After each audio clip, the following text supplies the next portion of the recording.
Kemudian kata Imam Al-Haddad mengatakan wawadhib ala darsil Quran. Wawadhib ala darsil Quran fa inna fi tilawatihi al-iksira wasyarha li sadri. Belajarlah, istiqamahlah, rajinlah dalam belajar Al-Quran. Sesungguhnya dalam membacanya ada iksir. Wasyarah li sadri. Apa itu iksir, apa itu asyarah, apa itu iksir dan asyarah li sadri. Iksir bahan kimia yang boleh merubah satu permata kepada bentuk permata yang lebih indah. Iksir adalah alat kimia yang boleh merubah tembaga menjadi emas. Iksir adalah bahan yang boleh merubah batu untuk menjadi perak, yakni yang merubah sesuatu daripada satu keadaan kepada keadaan yang lebih baik. Itulah Imam Al-Haddad punya maksud ketika mengatakan baca kamu akan Quran dan jadikan Quran itu sebagai iksir yang merubah kamu, yang mentransform kamu, yang memperbaiki sifat kamu. Hada tujuan daripada membaca Al-Quranul Karim. Perlu orang itu membaca Quran. Perlu orang itu bertarannum membaca Al-Quran. Perlu orang itu bertajwid dalam membaca Al-Quran. Lebih perlu orang bertadabbur dalam Al-Quranul Karim. Karena Al-Quran bukan untuk dibaca sahaja, tapi difahami. Itu tujuan Quran diturunkan oleh Allah Subhanahu wa taala untuk kita paham. Jika tidak, maka khawatir kita macam burung kakak tua. Bercakap apa yang diajar tapi tak tahu apa maksud yang dicakap. Kadang-kadang ada burung kakak tua itu diajarkan baca Fatihah, dia tak tahu apa maksudnya. Walaupun kita membacanya dengan huruf-huruf itu mendapat pahala, tapi tetap kita perlu untuk memahami. Macam mana kita nak faham? Kita tak pandai bahasa Arab, majlis taklim ada, ustaz ada, tok guru ada, offline online pun ada. Apa yang kurang untuk seorang itu belajar, khususnya di zaman kita sekarang ini. Dan katanya Al-Quran itu dalam membacanya iksir, merubah seseorang daripada satu keadaan kepada keadaan yang lebih baik. Satu peristiwa di zaman Al-Fudail ibn Iyad, seorang perompak namanya Fudail bin Iyad. Dia asyik dengan seorang perempuan. Sehingga satu hari dia menyelinap malam-malam untuk masuk ke rumah perempuan yang disukainya itu. Ingin melakukan perbuatan yang haram. Maka ketika dia panjat dinding dan sampailah ke perbatasan untuk melompat ke dalam rumah perempuan yang disukainya itu, terdengar seorang membaca Al-Quranul Karim di dalam rumah itu. Alam ya'ni lilladzina amanu an takhsha'a qulubuhum li dzikrillahi wa ma nazala minal haqq. Bukankah sudah tiba waktunya bagi orang yang beriman untuk khusyuk hatinya dan punya rasa takut kepada Allah Subhanahu wa taala ketika menyebut nama Allah.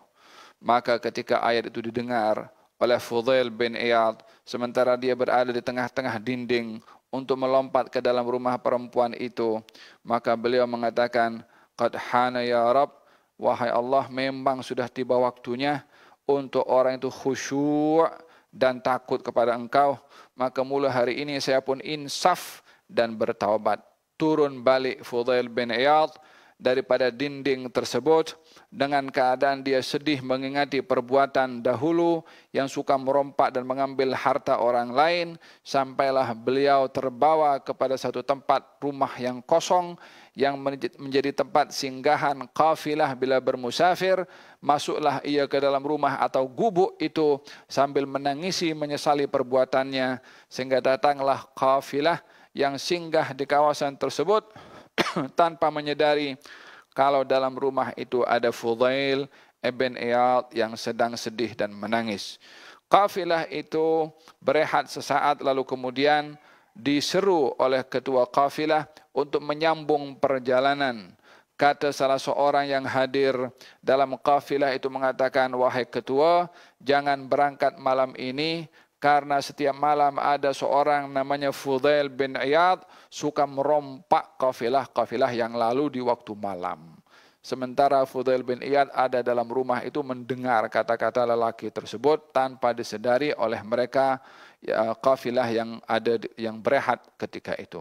Fudail bin Iyad mendengarkan kata-kata itu. Katanya, tidaklah Allah memperdengarkan kata-kata ini kepada saya. Orang takut akan dirompak hartanya oleh saya. Dan tidak ada mendengarkan kata-kata ini kepada saya kecuali Allah menginginkan saya sedar dan insaf. Maka dia berteriak daripada dalam rumah itu mengatakan, wahai kafilah, berjalanlah kamu semua, sesungguhnya Fudail bin Iyad sudah pun telah bertaubat. Kisah ini bermula daripada satu ayat yang merubah keadaan Fudail bin Iyad. Daripada seorang perompak menjadi seorang alim, wari', zahid, muhaddis, ahli akhlak, ahli Quran, sehingga menjadi rujukan ramai para ulama merujuk kepada Fudail bin Iyad yang asalnya adalah seorang perompak. Menjadi orang alim karena satu ayat Al-Quranul Karim, iksir yang merubah seseorang daripada satu keadaan kepada keadaan yang lebih baik. Bagaimana agaknya sikap Al-Quran yang kita baca hari-hari tentang tindakan kita, sikap kita, emosi kita, sabar kita, syukur kita, zuhud kita, tawaduk kita, qanaah kita, dan teguran-teguran yang ada di dalam Al-Quranul Karim yang kesemua itu adalah iksir yang boleh merubah bila kita mahu menghayati Al-Quran Al-Karim. Seorang badui datang kepada Rasulullah SAW. Kemudian katanya, saya mau belajar. Kata baginda Rasulullah, suruh sahabat ajarkan kepada dia satu surat Al-Quran. Maka diajarkan surat Az-Zalzalah, idza zulzilatil ardu zilzalaha. Katanya, apa ini? Ya, ini maksudnya hari kiamat kalau akan terjadi ada goncangan. Kemudian wa akhrajatil ardu athqalaha. Apa maksudnya ini wa akhrajatil ardu athqalaha? Ya, maksudnya bumi akan memuntahkan segala apa yang disimpan dalam bumi, yaitu harta benda, permata, emas, apa semua yang ada dalam simpanan bumi, dalam perut bumi akan dimuntahkan, termasuk juga akan dimuntahkan juga jasad-jasad yang dikebumikan, yang dikuburkan, semua akan dimuntahkan berada di atas muka bumi, tak ada guna lagi dah semua itu. Wa qala al-insanu malaha, orang bertanya, orang kafir, apa dah terjadi ini? Yauma idzin tuhadditsu akhbaraha, hari kiamat itu nanti bumi ini akan bercerita apa yang dilakukan oleh manusia di atas muka bumi. Kemudian bi anna rabbaka awhalaha yauma idzin yasdurun nasu ashtatan liyura a'malahum faman ya'mal mithqala dzarratin khairan yarah wa man ya'mal mithqala dzarratin syarran yarah. Di hari kiamat nanti semua akan ditunjukkan amal perbuatan yang baik walaupun sebesar biji atom, yang buruk pun juga demikian. Maka kata badui itu mengatakan, cukup dah, tak perlu lagi saya belajar ayat-ayat yang lainnya, cukup ini saja saya kena belajar. yakni hanya satu surat Az-Zalzalah menyedarkan si badui. Kata baginda Rasulullah, faguhar rajul, orang itu cerdas, cerdik, pandai, walaupun hanya satu surat. Berapa banyak kita hafal? Mungkin juz amma, mungkin daripada wadduha ke bawah, atau mungkin yang sudah hafal beberapa juzuk, beberapa surat Al-Kahfi, surat Tabarak, surat Yasin, surat Al-Waqi'ah. Mana kesan bacaan ayat Al-Quran itu untuk menjadi perubahan kepada diri kita, kepada keadaan yang lebih baik.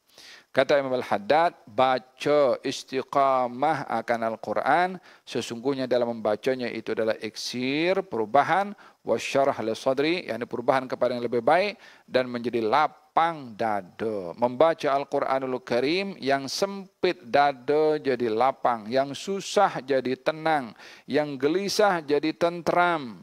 Hadza fungsi daripada membaca Al-Quranul Karim. Jika itu tidak terjadi, maka perhatikanlah keadaan hati dan jiwa kita.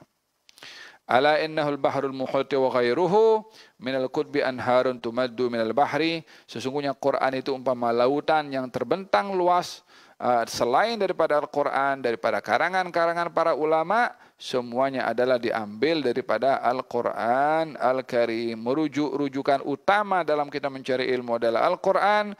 Selain daripada Al-Quran itu, pasti merujuk kepada Al-Quran. Ilmu yang bertentangan dengan Al-Quran, maka ilmu itu bukanlah ilmu yang benar dan bukanlah ilmu yang berfaedah.